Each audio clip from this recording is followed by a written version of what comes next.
Our story is called The Celebrated Jumping Frog of Calaveras County. It was written by Mark Twain. Here is Shep O'Neill with the story. A friend of mine in the East asked me to visit old Simon Wheeler to ask about my friend's friend, Leonidas W. Smiley. I did as my friend asked me to do, and this story is the result. I found Simon Wheeler sleeping by the stove in the ruined mining camp of Angels. I saw that he was fat and had no hair, and had a gentle and simple look upon his peaceful face. He woke up and gave me good day. I told him a friend had asked me to find out about a friend named Leonidas W. Smiley, who he heard was at one time living in Angel's Camp. I added that if Mr. Wheeler could tell me anything about this Leonidas W. Smiley, I would feel a great responsibility to him. Simon Wheeler forced me into a corner with his chair and began telling me this long story. He never smiled, he never frowned, but all through the endless story there was a feeling of great seriousness and honesty. This showed me plainly that he thought the heroes of the story were men of great intelligence. I let him go on in his own way and never stopped him once. This is the story Simon Wheeler told.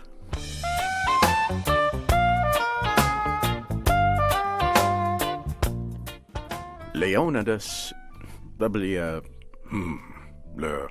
Well, there was a man here once by the name of Jim Smiley in the winter of 1849, or maybe it was the spring of 1850. Anyway, he was the strangest man. He was always making money on anything that turned up, if he could get anybody to try to make money on the other side. And if he could not do that, he would change sides. And he was lucky, uncommon lucky. He most always was a winner. If there was a dog fight, he would try to win money on it. If there was a cat fight, he would take the risk. If there was a chicken fight, he would try to win money on it. Why, if there was two birds sitting on a fence, he would want you to decide which one would fly first so he could win money. Lots of the boys here have seen Nat Smiley and can tell you about him. Why, it did not matter to him. He would try to make money on anything. But one morning he come in, and Smiley asked him how his wife was, and he said she was better, thank God. And Smiley, before he thought, says, "Well, I'll risk my money. She will not get well." And Smiley had a little small dog. To look at the dog, you would think he was not worth anything but to sit around and look mean and look for a chance to steal something. But as soon as there was money, he was a different dog. Another dog might attack and throw him around 2 or 3 times. Then, all of a sudden, Smiley's dog would grab that other dog by his back leg and hang on till the men said it was over. Smiley always come out the winner on that dog, at least until he found a dog once that did not have any back legs. The dog's legs had been cut off in a machine. Well, the fighting continued long enough, and the money was gone. Then, when Smiley's dog come to make a grab the other dog's back legs, he saw in a minute how there was a problem. The other dog was going to win, and Smiley's dog looked surprised and did not try to win the fight anymore. He gave Smiley a look that said he was sorry for fighting a dog that did not have any back legs for him to hold, which he needed to win the fight. Then Smiley's dog walked away, laid down, and died. He was a good dog, and would have made a name for himself if he had lived, for he had intelligence. It always makes me feel sorry when I think of that last fight of his and the way it turned out.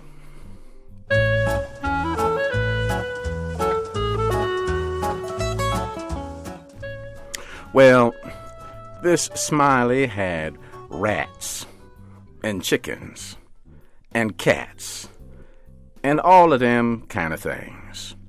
You could not get anything for him to risk money on, but he would match you. He caught a frog one day and took him home and said he was going to educate the frog.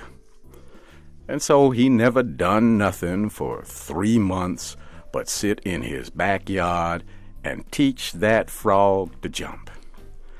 And you bet you he did teach him too. He would give him a little hit from behind, and the next minute you would see that frog dancing in the air, and then come down all on his feet and all right, like a cat.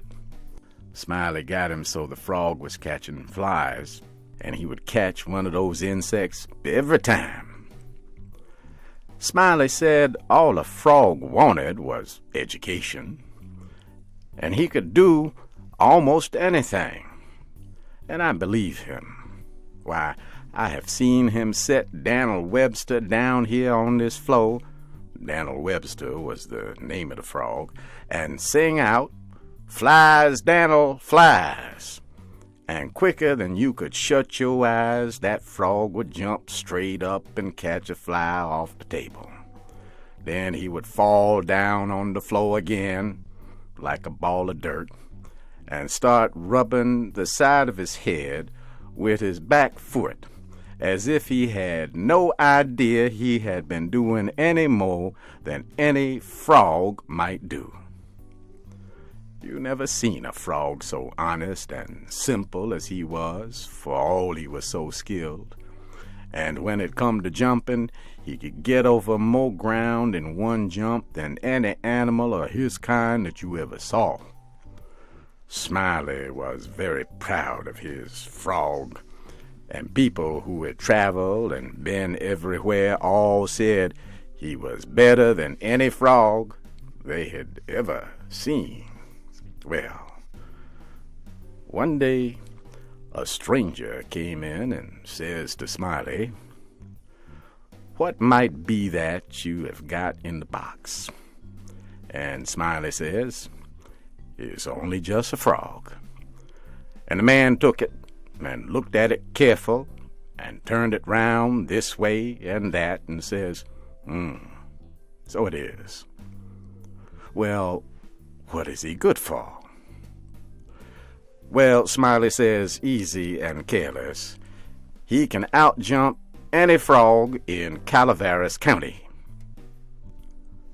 The man took the box again and took another long look and gave it back to Smiley and says, "I don't see anything about that frog that is any better than any other frog." "Maybe you don't," Smiley says. "Maybe you understand frogs, and maybe you don't. Anyways, I will risk $40 and bet you that he can jump farther than any frog in Calaveras County." And the man studied a minute. "Well, I'm only a stranger here, and I do not have a frog. But if I had a frog, I would risk my money on it." And then Smiley says, "That's all right.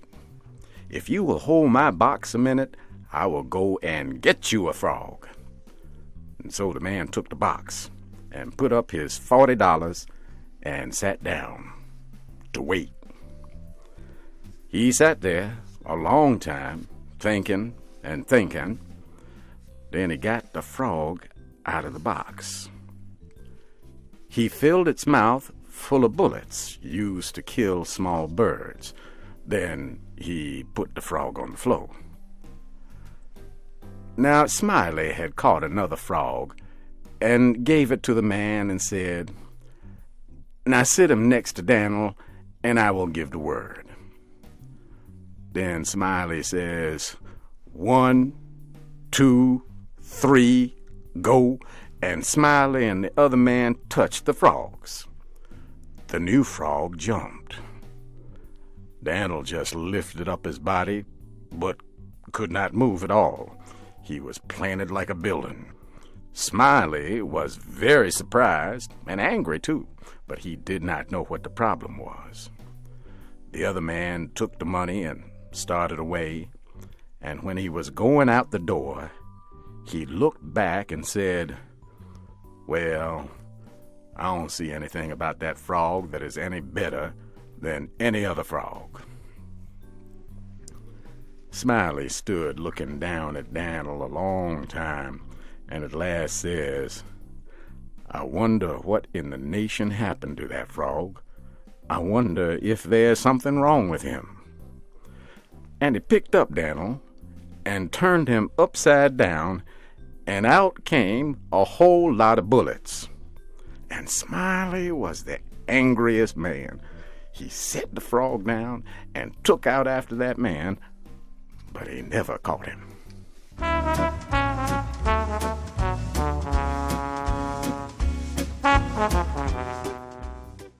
Now Simon Wheeler heard his name called and got up to see what was wanted. He told me to wait, but I did not think that more stories about Jim Smiley would give me any more information about Leonidas W. Smiley, and so I started to walk away. At the door, I met Mr. Wheeler returning, and he started talking again. "Well, this here Smiley had a yellow cow with one eye and no tail. However, lacking both time and interest, I did not wait to hear about the cow. I just left."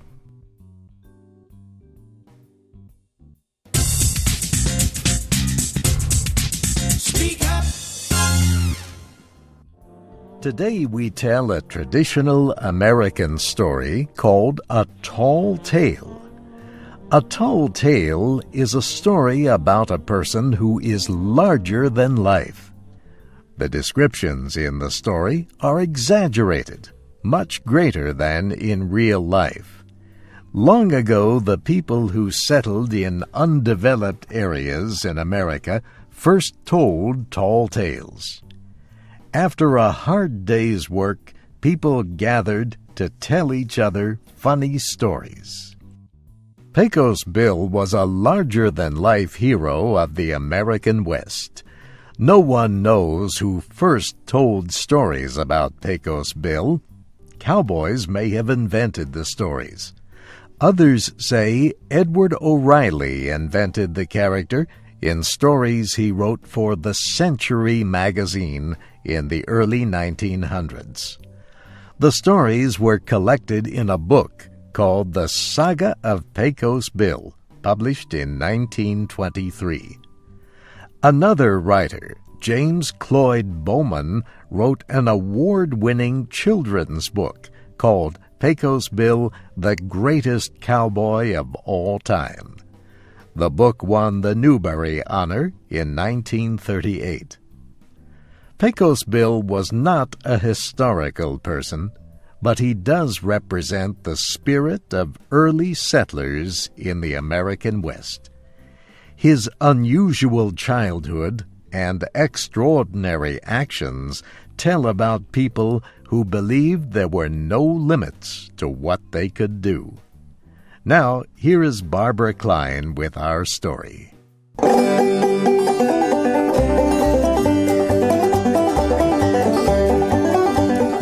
Pecos Bill had one of the strangest childhoods a boy ever had.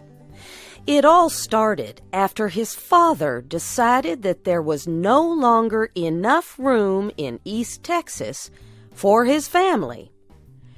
"Pack up, Ma," he cried. "Neighbors moving in 50 miles away. It's getting too crowded." So they loaded up a wagon with all their things. Now some say they had 15 children, while others say 18. However many there were, the children were louder than thunder. And as they set off across the wild country of West Texas, their mother and father could hardly hear a thing. Now, as they came to the Pecos River, the wagon hit a big rock. The force threw little Bill out of the wagon, and he landed on the sandy ground. Mother did not know Bill was gone until she gathered the children for the midday meal. Mother set off with some of the children to look for Bill, but they could find no sign of him.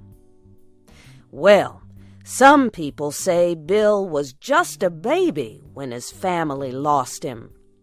Others say he was 4 years old. But all agree that a group of animals called coyotes found Bill and raised him. Bill did all the things those animals did, like chase lizards and howl at the moon. He became as good a coyote as any. Now, Bill spent 17 years living like a coyote until one day a cowboy rode by on his horse. Some say the cowboy was one of Bill's brothers. Whoever he was, he took one look at Bill and asked, "What are you?" Bill was not used to human language. At first, he could not say anything. The cowboy repeated his question. This time, Bill said, "Varmint." That is a word used for any kind of wild animal. "No, you aren't," said the cowboy. "Yes, I am," said Bill. "I have fleas." "Lots of people have fleas," said the cowboy. "You don't have a tail." "Yes, I do," said Bill. "Show it to me then," the cowboy said. Bill looked at his backside and realized that he did not have a tail like the other coyotes. "Well, what am I then?" asked Bill. "You're a cowboy, so start acting like one," the cowboy cried out. Well, that was all Bill needed to hear. He said goodbye to his coyote friends and left to join the world of humans.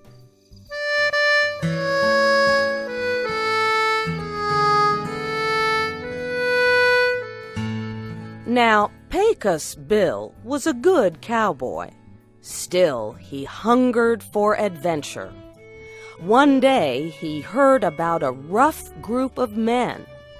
There is some debate over what the group was called, but one storyteller calls it the Hell's Gate Gang. So Bill set out across the rough country to find this gang of men. Well, Bill's horse soon was injured, so Bill had to carry it for 100 miles. Then Bill met a rattlesnake 50 feet long. The snake made a hissing noise and was not about to let Bill pass. But after a tense minute, Bill beat the snake until it surrendered. He felt sorry for the varmint, though, and wrapped it around his arm. After Bill walked another 100 miles, he came across an angry mountain lion. There was a huge battle, but Bill took control of the big cat and put his saddle on it. He rode that mountain lion all the way to the camp of the Hell's Gate gang. Now, when Bill saw the gang, he shouted out, "Who's the boss around here?" A huge cowboy, 9 feet tall, took one look at Bill and said in a shaky voice, "I was the boss, but you are the boss from here on in." With his gang, Pecos Bill was able to create the biggest ranch in the Southwest. Bill and his men had so many cattle that they needed all of New Mexico to hold them. Arizona was the pasture where the cattle ate grass. Pecos Bill invented the art of being a cowboy.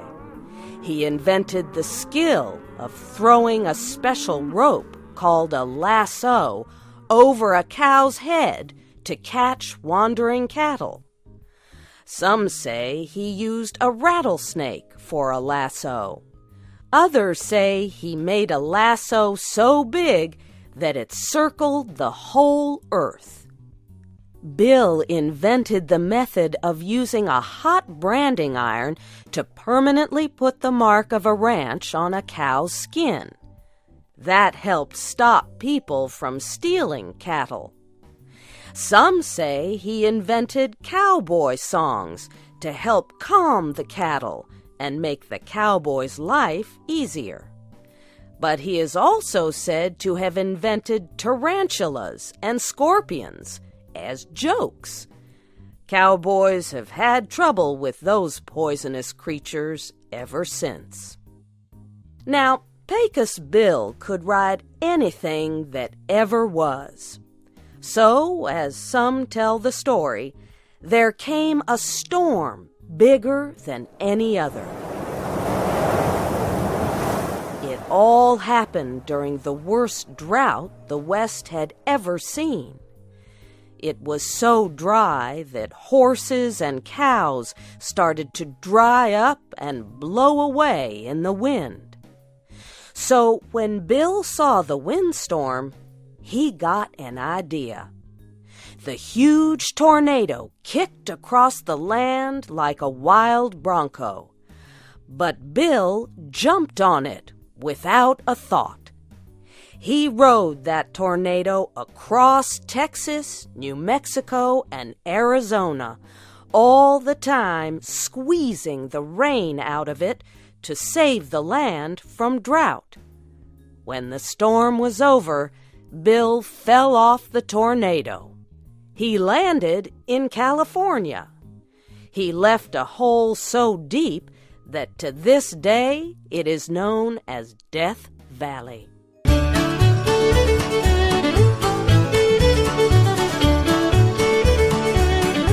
Now, Bill had a horse named Widowmaker. He got that name because any man who rode that horse would be thrown off and killed, and his wife would become a widow. No one could ride that horse but Bill. And Widowmaker, in the end, caused the biggest problem for Pecos Bill. You see, one day, Bill saw a woman. Not just any woman, but a wild, red-haired woman riding a giant catfish down the Rio Grande River. Her name was Slewfoot Sue, and Bill fell in love with her at first sight. Well, Bill would not rest until he had asked for her hand in marriage, and Slewfoot Sue accepted. On their wedding day, Pecos Bill dressed in his best buckskin suit, and Sue wore a beautiful white dress with a huge steel spring bustle in the back. It was the kind of big dress that many women wore in those days. The bigger, the better. Now, after the marriage ceremony, Slewfoot Sue got a really bad idea. She decided that she wanted to ride Widowmaker. Bill begged her not to try, but she had her mind made up.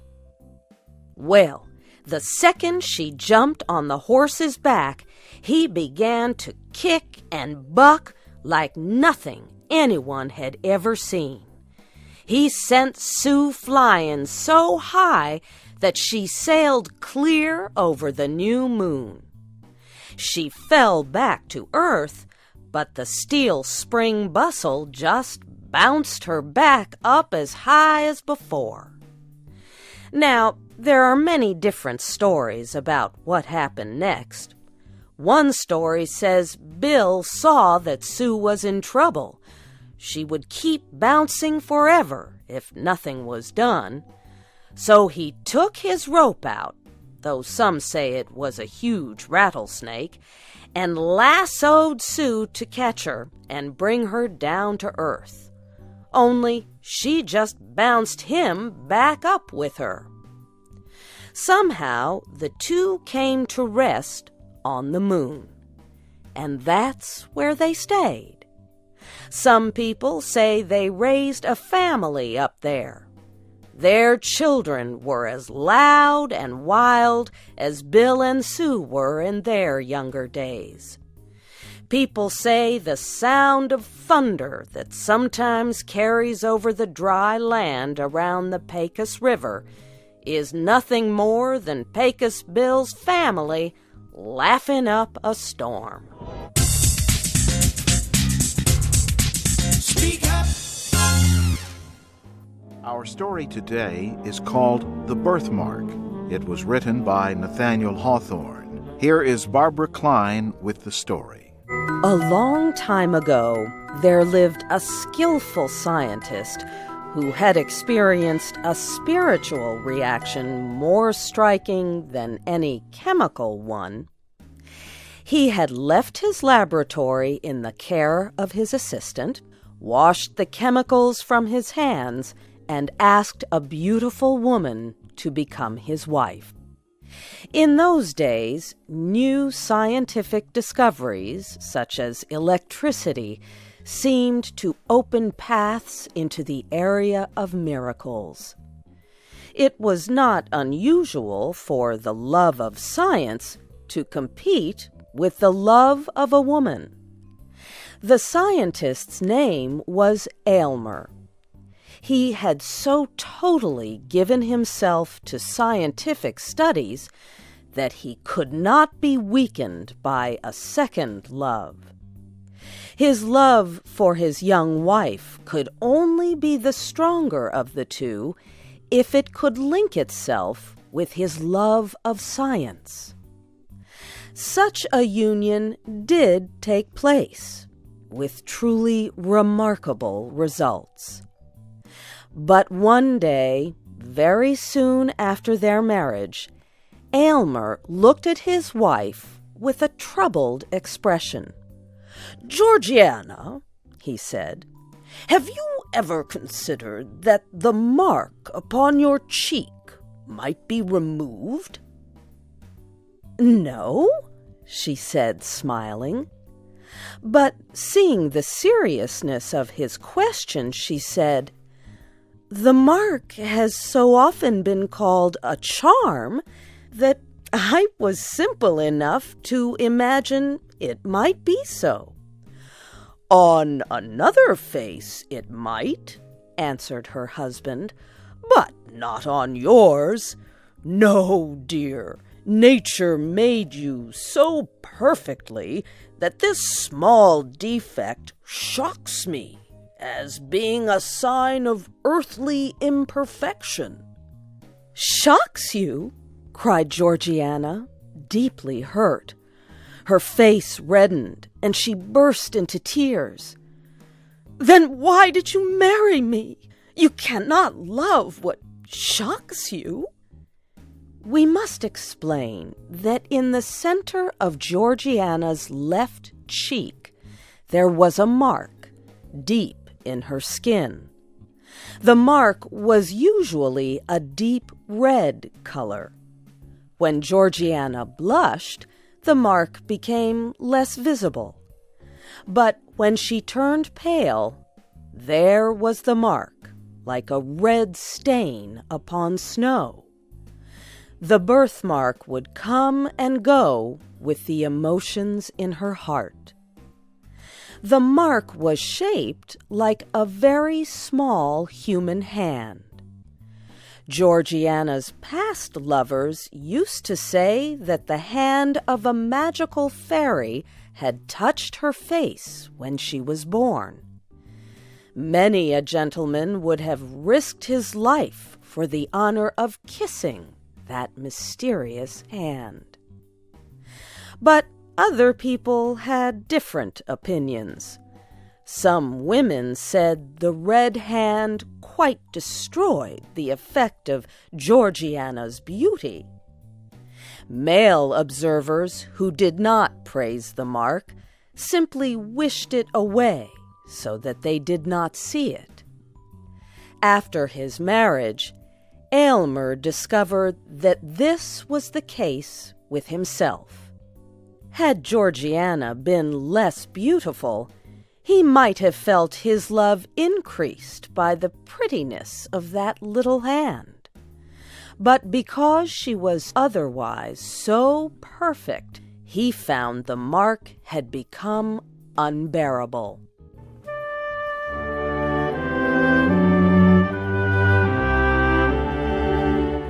Aylmer saw the mark as a sign of his wife's eventual sadness, sickness, and death.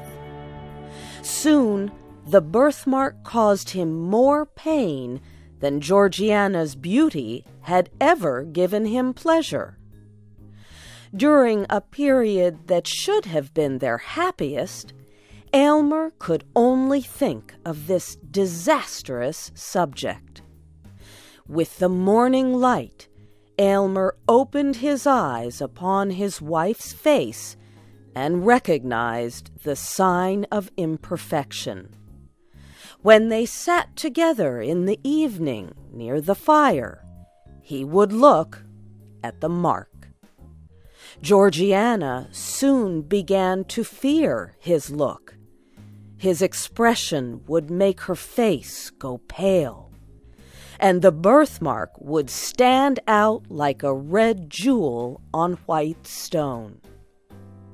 "Do you remember, dear Aylmer, about the dream you had last night about this hateful mark?" she asked with a weak smile. "None whatever," answered Aylmer, surprised. The mind is in a sad state when sleep cannot control its ghosts and allows them to break free with their secrets. Aylmer now remembered his dream. He had imagined himself with his assistant, Aminadab, trying to remove the birthmark with an operation. But the deeper his knife went, the deeper the small hand sank until it had caught hold of Georgiana's heart. Aylmer felt guilty remembering the dream. "Aylmer," said Georgiana, "I do not know what the cost would be to both of us to remove this birthmark. Removing it could deform my face or damage my health." "Dearest Georgiana, I have spent much thought on the subject," said Aylmer. "I am sure it can be removed." "Then let the attempt be made at any risk," said Georgiana. "Life is not worth living while this hateful mark makes me the object of your horror.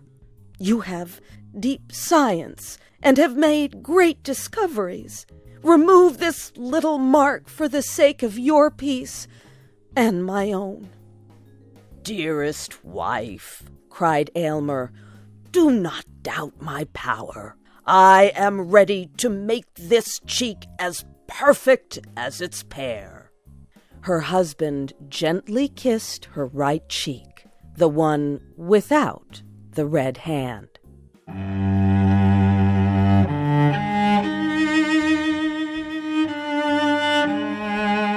The next day, the couple went to Aylmer's laboratory, where he had made all his famous discoveries.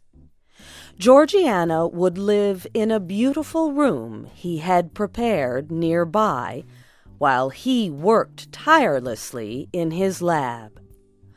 One by one, Aylmer tried a series of powerful experiments on his wife, but the mark remained. Georgiana waited in her room.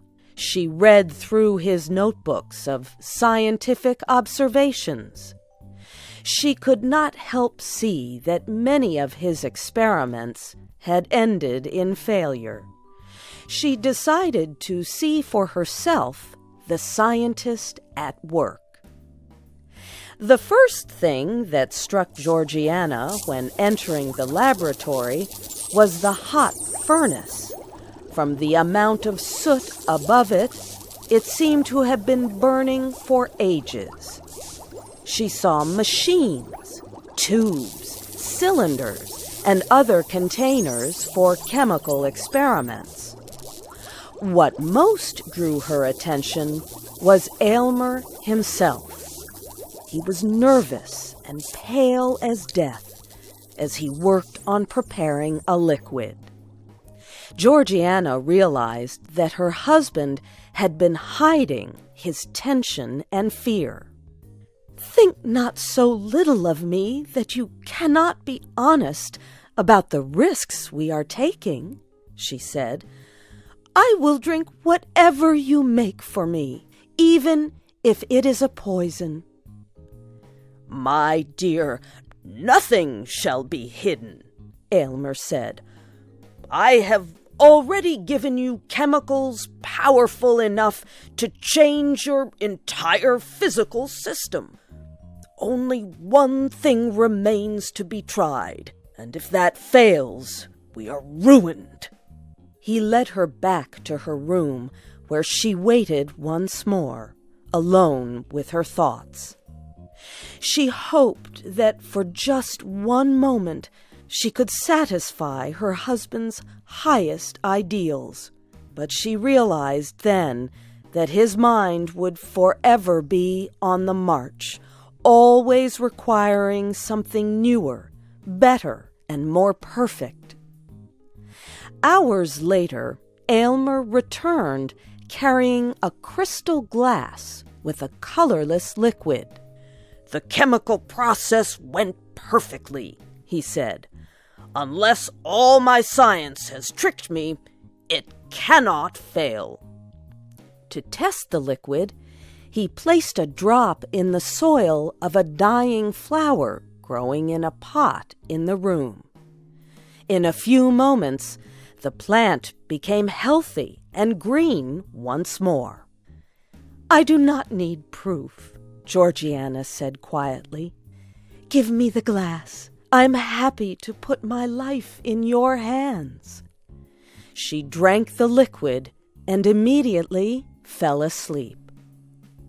Aylmer sat next to his wife, observing her and taking notes.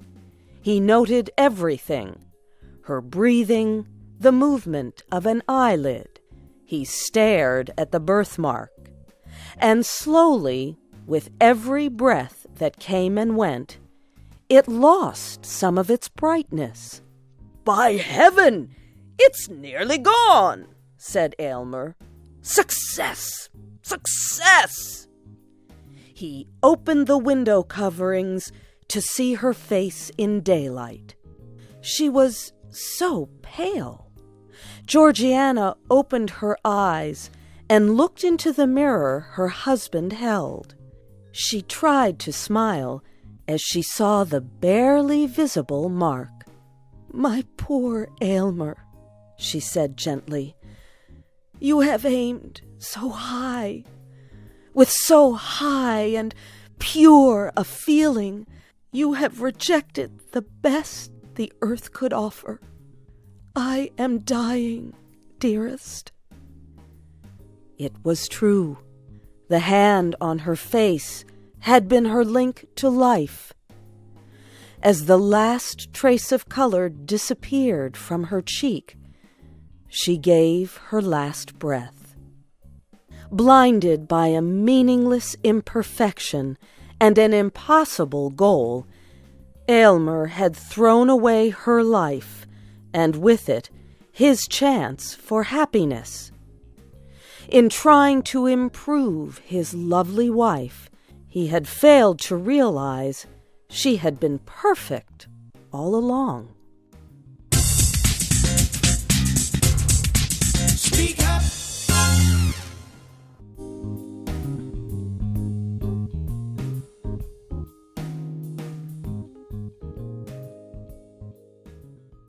Prince Michael of Valialuna sat in the park on the seat he liked best.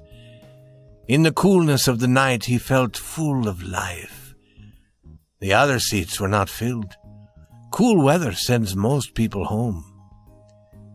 The moon was rising over the houses on the east side of the park. Children laughed and played. Music came softly from one of the nearer streets. Around the little park, cabs rolled by. The trains that traveled high above the street rushed past.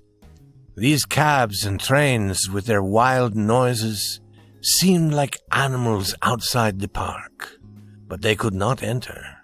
The park was safe and quiet, and above the trees was the great round shining face of a lighted clock in a tall old building. Prince Michael's shoes were old and broken. No shoemaker could ever make them like new again.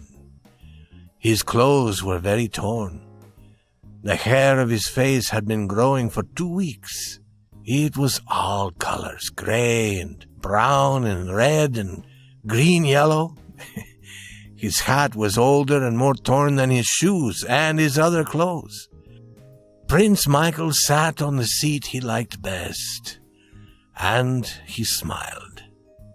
It was a happy thought to him that he had enough money to buy every house he could see near the park if he wished.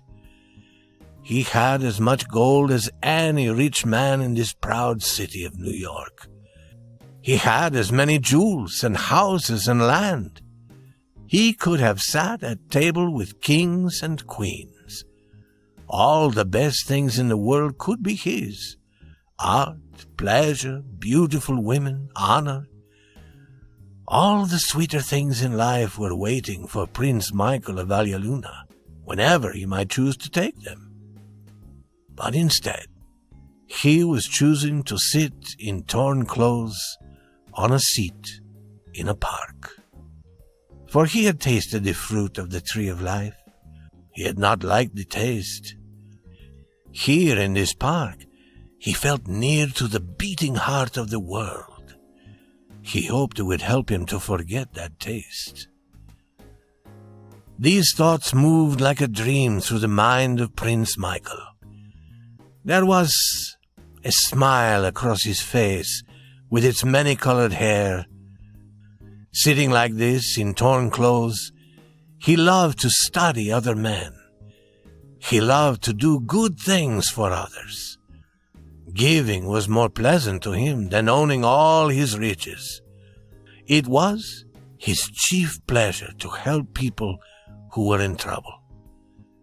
He liked to give to people who needed help. He liked to surprise them with princely gifts. But he always gave wisely, after careful thought. And now, as he looked at the shining face of the great clock, his smile changed. The prince always thought big thoughts.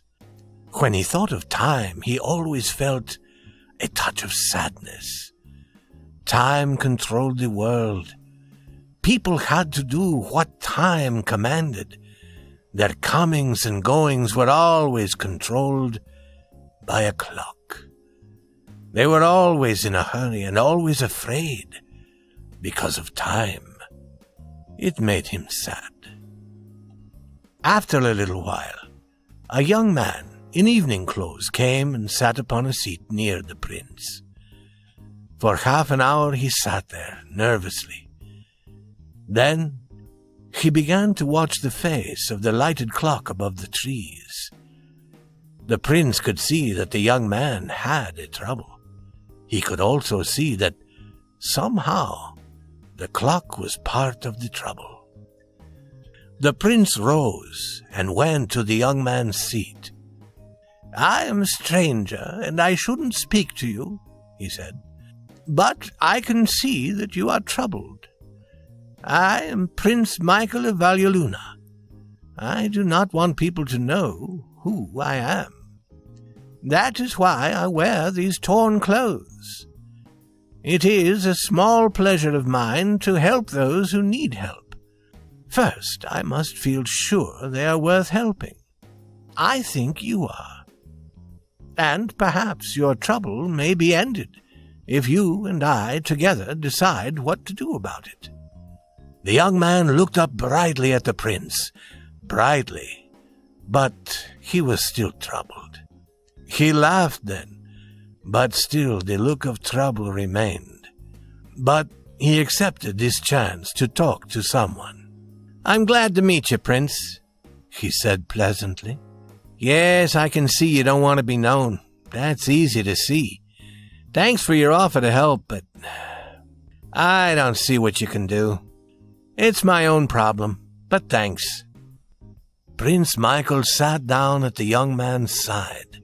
People often said no to him, but they always said it pleasantly. "Clocks," said the prince, "are tied to the feet of all men and women. I have seen you watching that clock. That face commands us to act, whether or not we wish to act. Let me tell you not to trust the numbers on that face. They will destroy you if they can. Stop looking at that clock. What does it know about living men and women?" "I usually don't look at that clock," said the young man. "I carry a watch, except when I wear evening clothes. I know men and women as I know the trees and the flowers," said the prince warmly and proudly.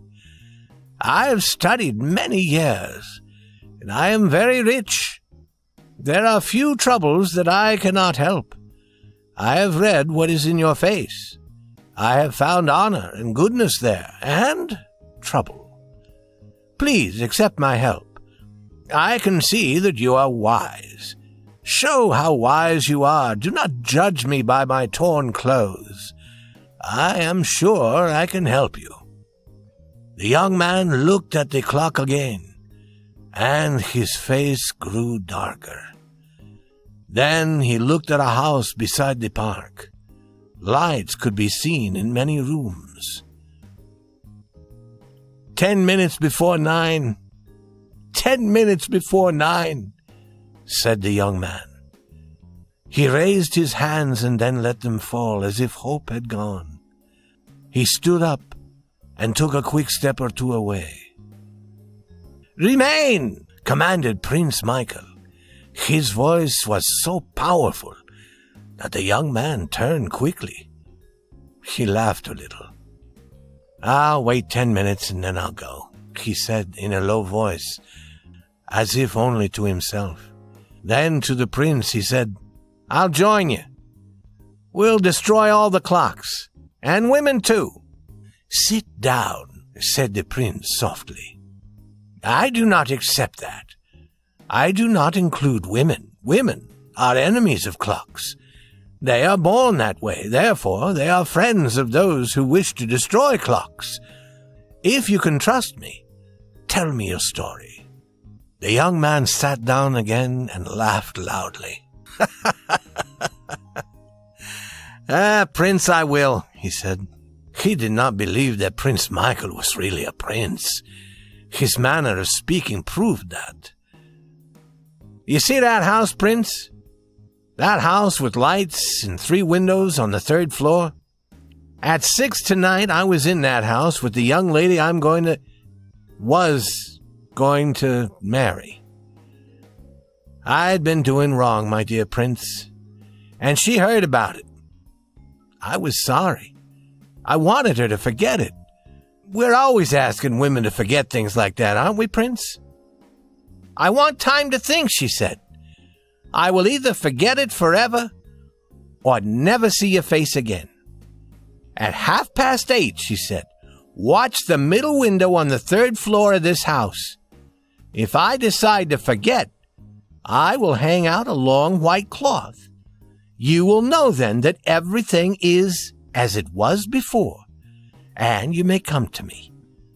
If you see nothing hanging from the window, you will know that everything between us is finished forever.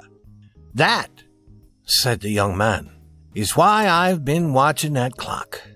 The time was past 23 minutes ago. Do you see why I'm a little troubled, my torn prince? Let me tell you again, said Prince Michael in his soft voice, that women are the born enemies of clocks. Clocks are bad. Women are good. The white cloth may yet appear. Never, said the young man hopelessly. You don't know Marion. She is always on time to the minute. That was the first thing I liked about her. At 8:31, I should have known that everything was finished. I'm going to go west. I'll get on the train tonight. I'll find some way to forget her. Good night, Prince. Prince Michael smiled his gentle, understanding smile. He caught the other's arm. The bright light in the prince's eyes was softening. It was dreamlike, clouded. Wait, he said, till the clock tells the hour. I have riches and power, and I'm wiser than most men. But when I hear the clock tell the hour, I'm afraid. Stay with me till then. This woman shall be yours. You have the promise of the Prince of Valia-Luna. On the day you are married, I will give you $100,000 and a great house beside the Hudson River. But there must be no clocks in that house. Do you agree to that? Sure, said the young man. I don't like clocks. He looked again at the clock above the trees. It was 3 minutes before 9. I think, said Prince Michael, that I will sleep a little. It has been a long day. He lay down on the seat, as if he had often done it before.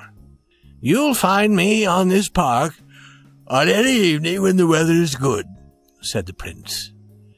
Come to me when you know the day you'll be married. I'll give you the money. Thanks, Prince, said the young man. That day isn't going to come, but thanks. Prince Michael fell into a deep sleep. His hat rolled on the ground. The young man lifted it, placed it over the prince's face, and moved one of the prince's legs into an easier position. Poor fellow, he said. He pulled the torn coat together over the prince's body. It was 9. Loud and surprising came the voice of the clock, telling the hour.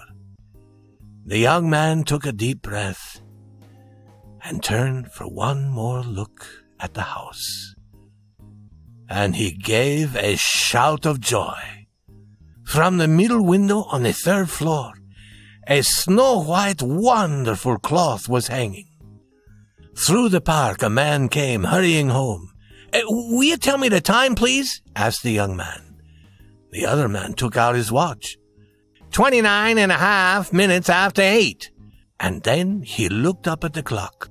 But that clock is wrong, the man said. The first time in 10 years. My watch is always... But he was talking to no one. He turned and saw the young man running toward the house with 3 lighted windows on the 3rd floor. And in the morning, 2 cops walked through the park. There was only one person to be seen, a man asleep on a long park seat. They stopped to look at him. "It's Michael the Dreamer," said one. "He's been sleeping like this in the park for 20 years. He won't live much longer, I guess." The other cop looked at something in the sleeper's hand. "Look at this," he said. $50. I wish I could have a dream like that." And then they gave Prince Michael of Valleluna a hard shake and brought him out of his dreams and into real life.